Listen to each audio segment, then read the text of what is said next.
매일 수백 번씩 무심코 들여다보는 당신의 스마트폰 화면을 한번 상상해 보세요. 네, 아침에 눈 뜨자마자 보는 그거죠. 맞아요. 막 밀린 이메일 확인하고 소셜미디어 피드 넘기고 아니면 짧은 영상들 연달아 시청하는 바로 그 얇은 유리판 말입니다. 일상의 거의 모든 걸 해결하는 공간이잖아요. 그러니까요. 그런데 어느 날 이 화면 안에서 쏟아지는 복잡한 0과 1의 코드들, 그 차가운 알고리즘들이 막 뭉쳐지더니 당신의 몸과 마음의 병을 고치는 진짜 알약으로 변신해서 튀어나온다면 어떨까요? 오, 약간 SF 영화 도입부 같은 상상인데요. 그쵸. 되게 초현실적으로 들리잖아요. 근데 오늘 우리가 깊게 탐구해볼 147번 리포트, 코드라는 이름의 신약, 자료들을 쭉 펼쳐놓고 보면요. 이게 더 이상 먼 미래의 상상력이 아니더라고요. 네, 완전히 현실로 다가온 이야기죠. 맞습니다. 단순히 기분 전환용 명상 앱을 리뷰하는 게 아닙니다. 우울킹이나 ADHD를 처방받는 대한민국의 헬스케어 투자 생태계를 해부하는 게 오늘 우리의 미션이거든요. 아주 흥미로운 주제입니다. 자, 이제 본격적으로 파헤쳐보죠. 도대체 눈에 보이지도 않은 소프트웨어 코드가 어떻게 사람의 병을 고치는 신약으로 기능할 수 있는 건가요? 그 의모를 풀려면요. 왜 우리가 전통적인 알약이나 수술실에서 벗어나서 소프트웨어라는 약간 엉뚱해 보이는 방향으로 눈을 돌려야만 했는지 그 근본적인 결핍부터 들여다봐야 해요. 결핍이요? 어떤 문제가 있었길래 그런 거죠? 지금 우리는 초고령 사회라는 거대한 파도와 마주하고 있잖아요. 우울증, 불면증, ADHD 같은 인지나 행동 관련 질환을 앓는 환자 수가 그야말로 폭발적으로 증가하고 있거든요. 아, 주변만 봐도 스트레스나 불면증 호소하시는 분들이 진짜 많아졌어요. 맞아요. 그런데 이 환자들을 1대1로 대면하고 돌봐야 할 정신과 전문의나 심리 상담사 같은 전통적인 의료 인력의 공급은 턱없이 부족합니다. 환자는 넘쳐나는데 의사는 부족하다는 거군요. 그렇죠. 수요와 공급의 물리적 한계가 이미 임계점을 돌파해버린 겁니다. 솔직히 마음의 병이 생기면 병원에 가서 의사랑 상담하고 약국에서 약을 타먹는 게 가장 확실한 방법이라고 생각하기 쉽잖아요. 당연히 그렇게 생각하죠. 하지만 그 시스템 자체가 더 이상 이 모든 환자를 다 수용할 수 없다는 뜻이군요. 네. 게다가 기존의 방식들이 완벽한 것도 아니에요. 환자들이 복용하는 화학적 약물은 분명 즉각적인 효과가 있죠. 하지만 많은 경우 쏟아지는 졸음이나 무기력증, 아, 약 먹으면 멍해진다고들 하잖아요. 맞습니다. 심지어 장기 복용하면 인지기능 저하 같은 만만치 않은 부작용을 감수해야 하거든요. 부작용의 대가가 꽤 크네요. 그렇다고 약물 대신 대면 심리 상담을 매일 받자니 시간과 공간을 맞추기도 너무 어렵고요. 비용적인 장벽도 엄청나게 높잖아요. 일요일 상담 비용만 해도 만만치 않으니까요. 그래서 이걸 더 큰 그림과 연결해보자면 자료에 등장한 올빼미의 통찰이 이 상황의 핵심을 아주 날카롭게 짚어냅니다. 올빼미가 뭐라고 했죠?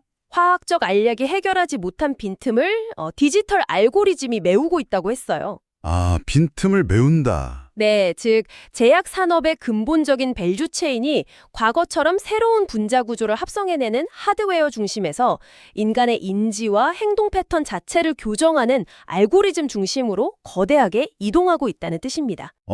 듣고 보니 흐름은 이해가 갑니다. 하지만 여기서 선을 명확히 긋고 넘어가야 할 것 같아요. 어떤 선을 말씀하시는 거죠? 제가 잠이 안 올 때 파도 소리를 틀어주거나 심호흡을 유도하는 명상 앱, 요가 앱 같은 건 이미 앱스토어에 수만 개가 넘게 있잖아요. 네, 흔히 볼 수 있죠. 제가 그런 웰니스 앱을 다운받는다고 해서 그게 당장 의료 시스템의 대안이 될 수는 없을 텐데요. 이게 어떻게 신약이라는 거죠? 아주 중요한 지적입니다.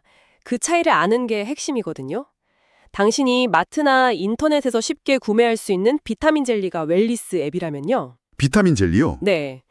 디지털 치료제, 즉 DTX는 식약처의 아주 엄격한 임상시험을 통과해야만 허가를 받을 수 있는 3급 의료기기입니다. 아, 그냥 개발자가 뚝딱 만드는 게 아니라 식약처 허가를 받아야 하는군요. 맞습니다. 전문 용어로는 SAMD, Software as a Medical Device라고 부르죠. 한국에서도 이미 이 변화가 본격적으로 시작됐어요. 벌써 상용화가 된 게 있나요? 네, 불면증을 치료하는 에인메드의 쏨즈가 대한민국 1호로 그리고 웰트의 웰트아이가 2호 디지털 치료제로 등장하면서 완벽하게 제도권에 안착했습니다. 잠깐만요. 그럼 제가 수면장애로 병원을 찾아갔을 때 의사 선생님이 저한테 수면제 알약을 처방해주는 대신에 특정 앱을 다운로드할 수 있는 고유한 QR코드를 처방전으로 건네준다는 건가요? 정확합니다. 의사의 정밀한 진단과 처방 코드가 있어야만 그 앱의 치료 기능이 활성화되는 거예요. 와, 아무나 다운받아서 쓸 수 있는 게 아니군요. 네, 그리고 더 놀라운 건요. 환자는 의사가 처방한 이 디지털 알약의 사용료를 기존의 약값처럼 실손보험으로 청구할 수 있다는 사실입니다. 실손보험 청구가 된다고요? 앱 사용료를요? 네, 제도적으로 완벽한 의료의 영역에 들어온 것이죠. 와, 일상적인 비유로 풀자면 아무나 살 수 있는 비타민과 의사의 엄격한 통제하에 투여되는 표적 항암제만큼이나 그 궤가 다르다는 거군요. 아주 적절한 비유네요. 차원이 다릅니다. 그런데 제 직관적인 상식선에서는 여전히 의문이 좀 남아요. 만약 제가 공황장애나 심각한 우울증을 겪고 있다고 가정해보죠. 네, 가정해 봅시다. 화학 약물은 일단 꿀꺽 삼키면 성분이 혈관을 타고 뇌로 올라가서 강제로 화학작용을 일으키잖아요. 그렇죠. 물리적인 반응이 오죠. 그런데 스마트폰 화면을 몇 번 터치하고 텍스트를 읽는 행위가 도대체 어떻게 물리적인 뇌의 질환을 치료한다는 겁니까? 앱 안에서 무슨 마법 같은 일이 벌어지길래 사람의 병이 낫는 거죠? 그 의구심이 드는 게 당연합니다. 그래서 우리는 이 디지털 치료제를 실질적으로 작동시키는 세 가지 핵심 엔진의 내부 메커니즘을 뜯어봐야 해요. 세 가지 핵심 엔진이요? 첫 번째가 뭔가요? 첫 번째 엔진은 바로 인지행동 데이터 엔진, 즉 CBT 엔진입니다. CBT면 그 인지행동 치료 말씀하시는 거죠? 맞습니다. 기존의 인지행동 치료는 보통 일주일에 한 번 상담실 소파에 앉아서 의사와 대화하며 진행되잖아요. 네, 보통 그렇게 세상을 비관적으로 해석하는 자신의 왜곡된 사고 패턴을 찾아내고 교정하죠. 그런데 이걸 디지털 회로로 변환하면 이야기가 완전히 달라집니다. 어떻게 달라지는데요? 일주일에 한 번 만나는 의사 대신에 앱이 제 일상에 24시간 동행한다는 건가요? 정확해요. 자료에서 언급된 136번 자료의 AI 이사회 모델이 바로 여기에 응용됩니다. AI 이사회 모델이요? 네, 당신이 앱의 일기장에 남기는 텍스트의 맥락, 선택한 단어의 부정적 편향성, 심지어 문장을 쓰다가 백스페이스를 누르며 망설인 횟수까지 전부 분석하는 거예요. 와, 타자 치다가 지우는 것까지 본다고요? 네, 그리고 음성으로 기록할 때의 미세한 목소리 톤과 떨림까지 다 캐치합니다.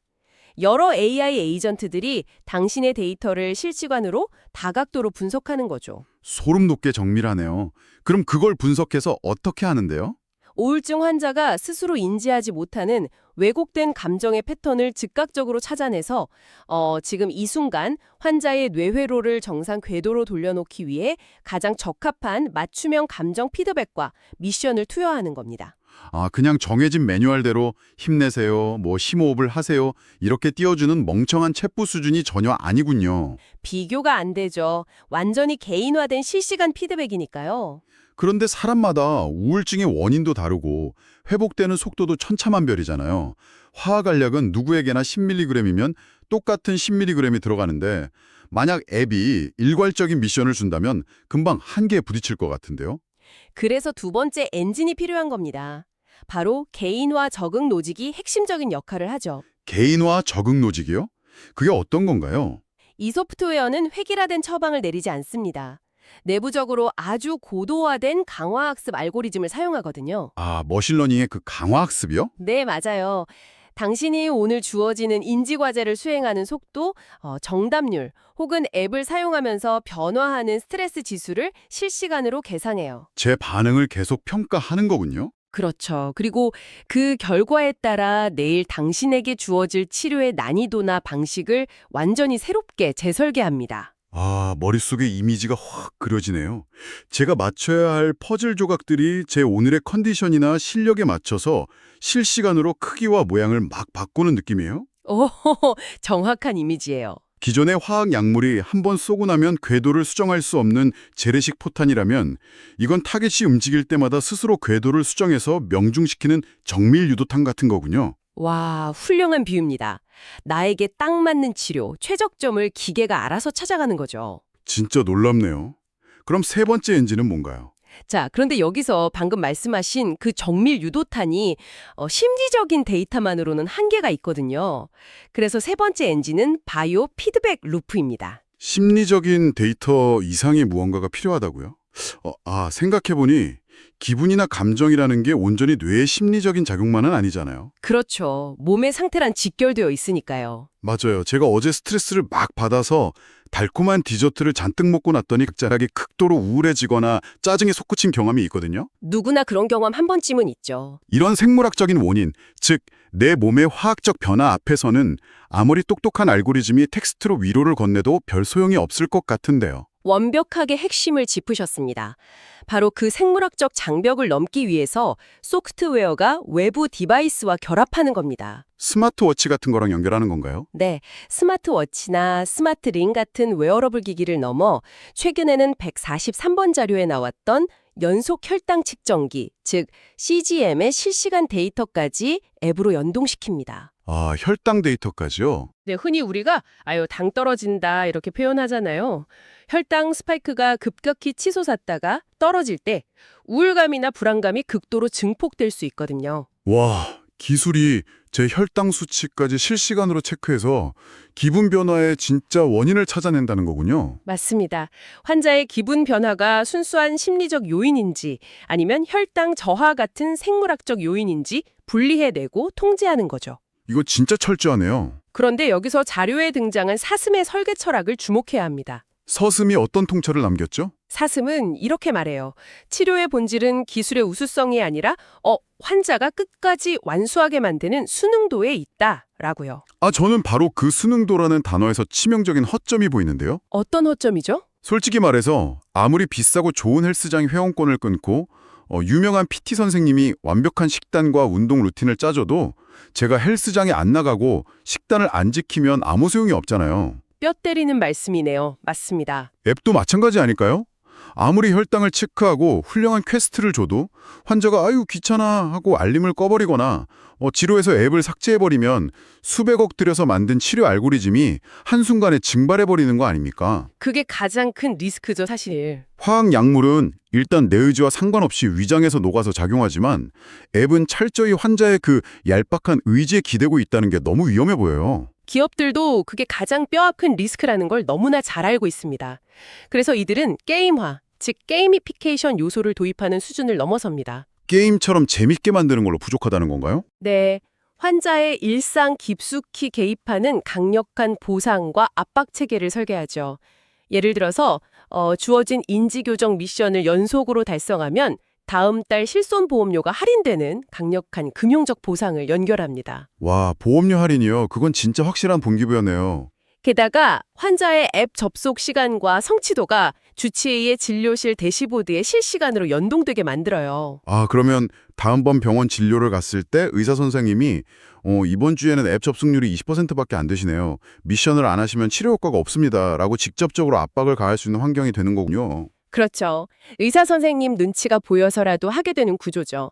자발성과 강제성을 절묘하게 섞어놓은 겁니다. 어떻게든 환자의 멱살을 잡고 끝까지 완수하게 만드는 그 시스템 설계 능력, 환자를 이탈하지 않게 묶어두는 기술이 곧 그 기업의 진정한 가치가 되는 거네요. 정확합니다.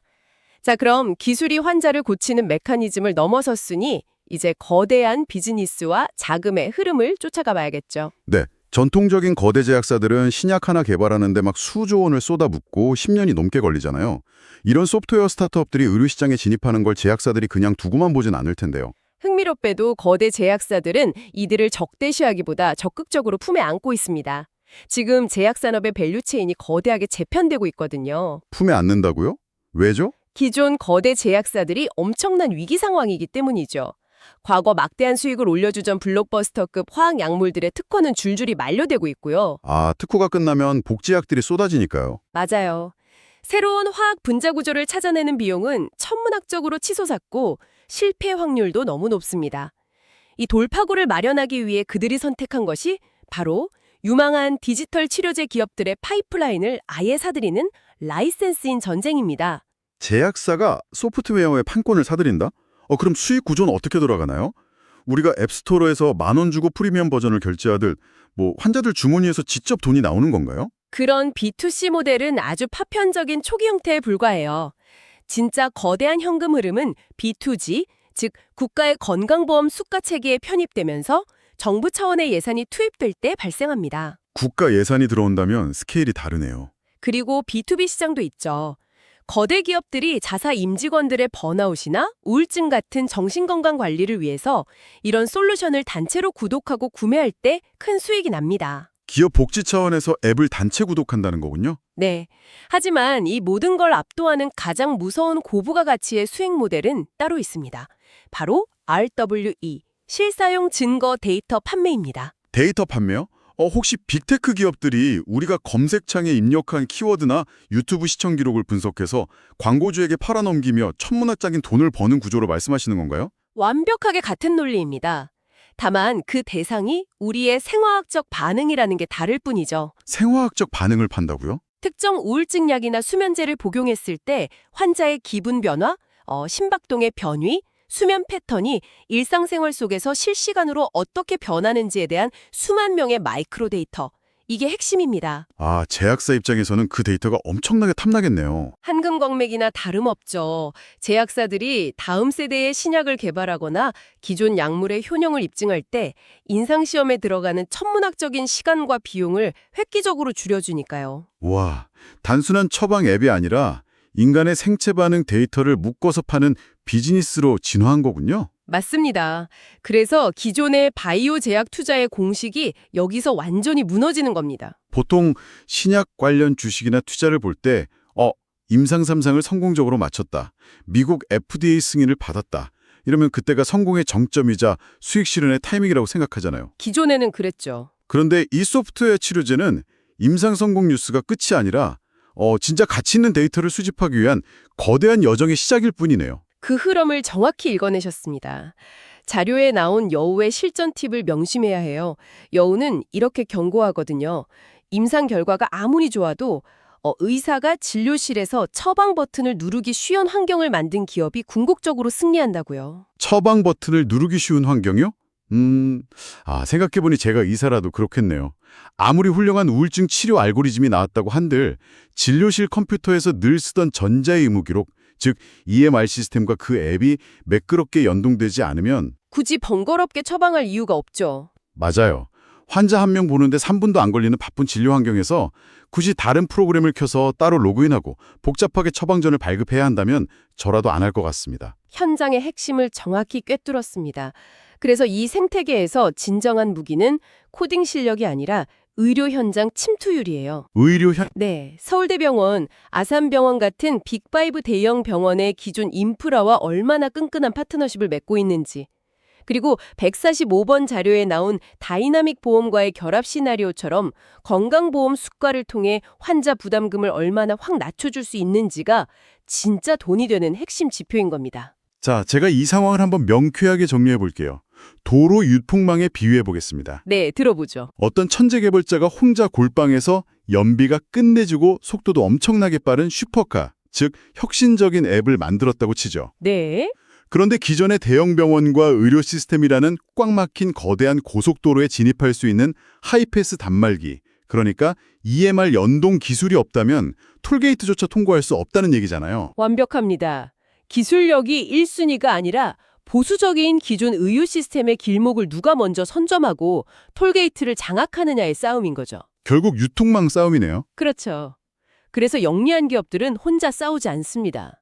네이버나 카카오 헬스케어 같은 거대 IT 대기업들의 인프라와 손을 잡고 네트워크를 구축하죠. 아, 대기업의 힘을 빌리군요. 게다가 한국이라는 단일 시장만으로는 규모의 경제가 안 나오니까요. 기획 단계부터 미국 FDA 승인을 겨냥하고 132반 자료에 글로벌 사스 전략을 도입합니다.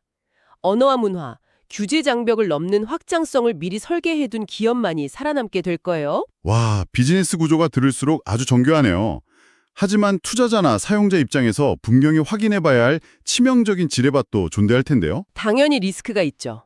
제가 가장 우려되는 건 이 기술의 태생적인 한계입니다. 만약 어느 유망한 스타트업이 피땀 흘려 완벽에 가까운 치료 알고리즘을 개발했어요. 네, 혁신적인 앱을 만들었죠. 그런데 실리콘밸리의 자본력 넘치는 거대 IT 공융 기업들이 그걸 보고 주말 동안 개발자 수백 명을 투입해서 UI만 더 화려하게 바꾼 비슷한 카피캣 앱을 뚝딱 출시해버리면 끝 아닙니까? 아주 현실적인 걱정입니다. 화학 약물처럼 20년짜리 독점 특허로 강력하게 방어할 수도 없잖아요, 소프트웨어는. 투자의 성패를 가를 수 있는 아주 핵심적인 리스크죠. 여기서 자료 속 너구리의 경고에 귀를 기울여야 합니다. 너구리가 뭐라고 했나요? 너구리는 진정한 방어막, 즉 해자는 겉으로 보이는 앱의 껍데기가 아니라고 말합니다. 앱 자체가 방어막이 아니라고요? 네, 그 앱이 수년 동안 수만 명의 환자들과 상호작용하며 축적해온 방대한 환자 반응 데이터, 즉 데이터 해자가 진짜 방어막이에요. 거대 자본도 이건 하루아침에 훔칠 수가 없거든요. 아, 아까 우리가 이야기했던 개인화 적응 로직이 완벽하게 돌아가려면 그 축적된 데이터가 필수적이겠군요. 맞습니다. 디자인이나 코드는 베낄 수 있어도 그 안에 켜켜이 쌓인 환자들의 행동 패턴과 미세한 감정의 변화가 담긴 데이터베이스는 절대로 단시간에 카피할 수 없다는 거죠. 듣고 보니 확실한 해자가 되네요. 하지만 동시에 그 거대한 데이터베이스는 기업의 목숨을 쥐고 있는 시한폭탄이기도 합니다. 시한폭탄이요? 세상에서 가장 민감하고 내밀한 정보가 바로 정신건강 데이터 아닙니까? 당신이 언제 극도의 우울감을 느끼고 어떤 상황에서 분노를 통제하지 못하는지에 대한 그 은밀한 데이터가 유출된다면 어떻게 될까요? 상상만 해도 끔찍하네요. 단 한 번의 해킹이나 데이터 유출 사고만 터져도 그 기업의 신뢰는 그냥 바닥으로 추락하고 바로 파산 절차 밟겠네요. 맞습니다. 그래서 이 시장은 단순히 규제가 만들고 파괴하는 시장을 넘어 보안 기술이 곧 생존 그 자체가 되는 생태계예요. 보안이 곧 생존이다. 네, 막대한 비용을 들여서라도 13, 14번 자료의 프라이빗 서버 시즌으로 환자의 스마트폰 기기 내부에서 민감한 데이터를 로컬로 처리하거나 완벽에 가까운 비식별화 기술을 갖추지 못한 기업은 한순간에 무너질 수 있습니다. 투자자 입장에서는 무조건 체크해야 할 필수 요건이군요. 또한 원격 의료를 둘러싼 의료계와 IT 업계 간의 갈등 같은 정치적, 사회적 정책 변화도 상시로 모니터링해야 합니다. 규제벽이 언제 어떻게 바뀔지 모르니까요. 오늘 이 방대한 자료들을 하나로 꿰어보니 우리가 맞이할 미래의 윤곽이 꽤 선명하게 드러나네요.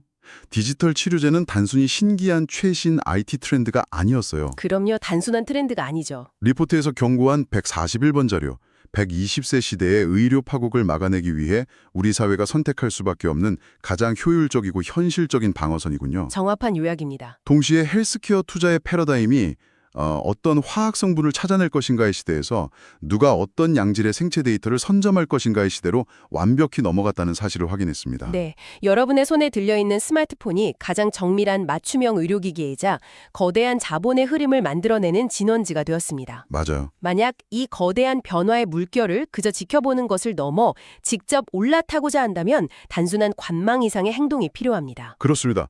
이 방송을 듣고 계신 여러분, 더 깊은 통찰을 원하신다면 스마트 인사이트 랩의 리포트 아카이브나 1인 제고 커뮤니티를 방문해 보시길 권합니다. 아주 유용한 자료들이 많죠. 네, 그곳에서 138번 지식 STO와 연계해서 오늘 우리가 나눈 이런 독보적인 데이터를 가진 비상장 기업의 지분을 조각 투자 형태로 미리 선점하는 방법을 탐구해 보실 수 있을 겁니다.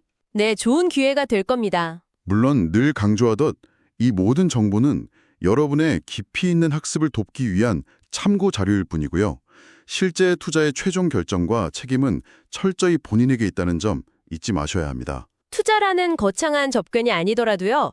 여러분 스스로가 스마트워치를 차고 자신의 수면 패턴이나 생체 데이터를 모니터링해보는 베타 테스터가 되어보십시오. 아, 내 몸의 데이터로 직접 체득해보라는 거군요. 네, 시정의 거대한 흐름과 기술의 진보는 남의 이야기가 아닙니다. 내 몸의 데이터로 직접 체득할 때 가장 정확하고 선명하게 보이거든요. 자, 이제 투자의 승부처는 수술실이나 약국이 아니라 병원 밖 여러분의 일상 속에서 결정됩니다. 여러분의 스마트폰에 담긴 처방전 앱이 건강은 물론 자산의 수익률까지 치료해줄 날이 머지 않았습니다. 기대가 되는 미래네요. 오늘 이 긴 대화를 마치기 전에 한 가지 철학적인 상상을 해보며 끝을 맺고 싶네요. 네, 들어보죠. 만약 미래의 어느 날 우리의 스마트폰이 심박수, 수면 패턴, 심지어 타이핑하는 속도까지 모두 분석해서 우리의 감정 기복과 우울증 패턴을 완벽하게 읽고 통제하는 시대가 온다면 말입니다.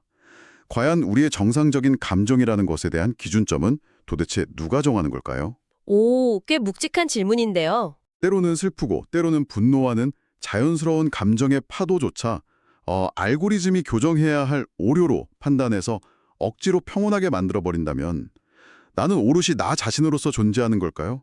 아니면 이 완벽한 치료 알고리즘을 설계한 거대 테크 기업의 의도대로 맞춰진 채 살아가는 걸까요? 다음번에 무심코 스마트폰 화면을 켤 때 이 질문을 한 번쯤 고민해 보시길 바랍니다.